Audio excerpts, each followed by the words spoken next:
1.6 sotig'ga 7 xonali hovli bor desam, menimcha ishonmasanglar kerak. Narxi ham juda ham zo'r. Bitta novostroykani puliga berib yorilyapti. Yangi Toshmi postdan bor yo'g'i 2,5 kilometr kirganda Ko'ksaroy mahallasida joylashgan. Orientirimiz Oqtepa Lavashchi svetoforiga bitta ko'cha yetmasdan o'ng tomondagi mahalla bo'lyapti. 1.6 sotig'ga 7 xonali hovli qurilgan ekan. Kechki payt bo'lsa ham ko'rib turganingizdek, hovlimiz yop-yorug' bo'lib turibdi. Uyimiz yangi qurilgan, hali hech kim yashamagan. Hozir sizlar bilan birgalikda kirib-urishimizdan boshlab uyimizning planirovkasini ko'rib chiqamiz. Bu yerda kirib-urish darvozaxonamizda joylashgan, bitta katta mashina uchun joy ajratilgan. Kirishimiz bilan o'ng tomonimizda bu yerda hovlimiz uchun sanuzel, uni yonida bo'lsa yozgi oshxonamizni ko'rishingiz mumkin. Yozgi oshxonamizning ham hamma sharoitlari bor. Bu yerda o'zini qozon o'chog'i, gaz plitasi va mo'ykasi bilan birga. Bu yoq tomonda ovqat tayyorlangan taqdirda mana shu joyimizga bitta tapchan qo'yib, yoz issiq kunlarda maza qilib dam olib o'tiradigan joy qilib qo'ysanglar bo'ladi. Binoyimiz 2 qavat pishgan g'ishtdan ko'tarilgan. Uyimizning fasadi va devorlariga travertin ishlatilgan. Uyimizning hamma hujjatlari joyida, kadastri bor, sochishga tayyor qilib qo'yilgan ekan. Bruschatka emas, ko'rib turganingizdek, hovlimizga shunaqa kafel ishlatilgan. Hovlimizning o'rtasida bo'lsa, zelenoy zona uchun ham joy ajratilgan ekan. Bu uyimizni noldan boshlab shu holatga kelgunga qadar rasm, videolari hammasi joy egalarida bor ekan. Bemalol ko'rib olsanglar bo'ladi. Hozir endi sizlar bilan birgalikda binoyimizning ichiga kirib, xonalarini ham ko'ramiz. Binoyimizga kirishimiz bilan bu yerda koridorimiz joylashgan. Hamma xonalarimiz razdelniy, faqat koridor orqali kiriladi. Bu yerdan ikkinchi qavatga chiqsa bo'ladi. Zinamizning tegini bo'lsa, joy egalari kir moshina uchun ajratib qo'yishgan ekan. Bu yerda rozetkani ko'rishingiz mumkin. Kanalizatsiya uchun ham joy ajratib ketilgan. Uyimiz chiroyli qilib ta'mirlangan, devorlarimizga sifatli aboylar yopishtirilgan. Kirishimiz bilan chap tomonimizga bo'lsa, bemalol vstroyniy mebel yasattirib olsanglar bo'ladi. Bu yerda родительская spalnyamizni ko'rishingiz mumkin. Bu xonamizning oynasi hovliga qaragan. Bu xonamizning o'zini alohida sanuzeli bor. Uyimizda shunaqa foto aboylarni ham ko'rishingiz mumkin. Juda ham chiroyli chiqqan deb o'ylayman. Sizlar ham o'zingizlarning shaxsiy fikringizni bemalol kommentariyada qoldirsanglar bo'ladi. Bu yerda o'zini sanuzeli ham bor.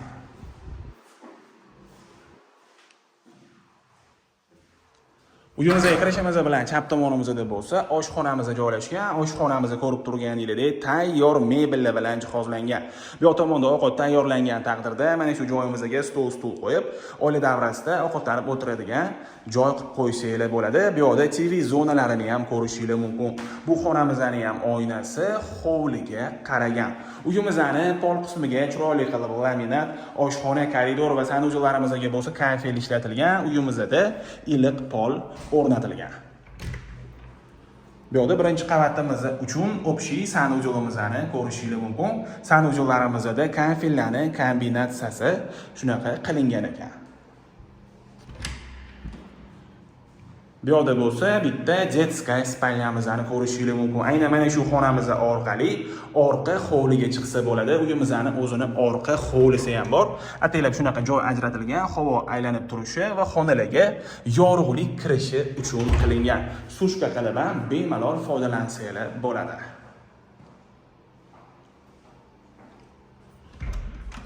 Binoyimizga kirishimiz bilan to'g'rimizda bo'lsa, bu yoqda zalimizni ko'rishingiz mumkin. Shunaqa katta zal, bemalol bir qismini stul zona, bir qismini bo'lsa divanni zona qilib ham foydalansa bo'ladi.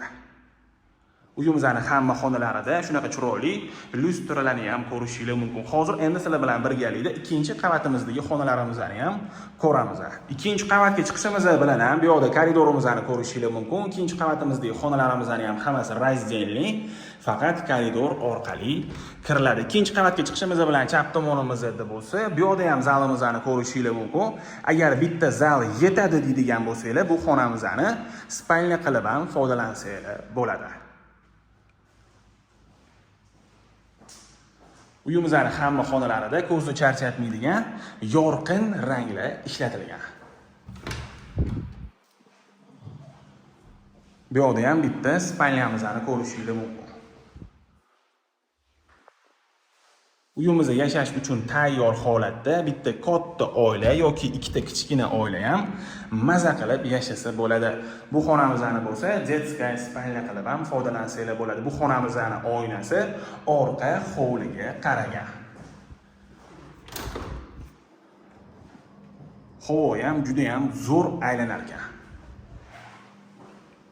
Bu yerda iliq polli regulyatorlarini ko'rishingiz mumkin. Bu yerda ham bitta spalnamiz joylashgan.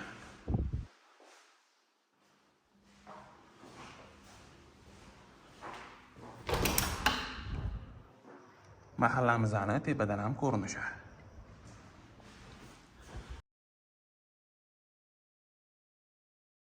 Bu yerda ham общий sanuzlimizni ko'rishingiz mumkin.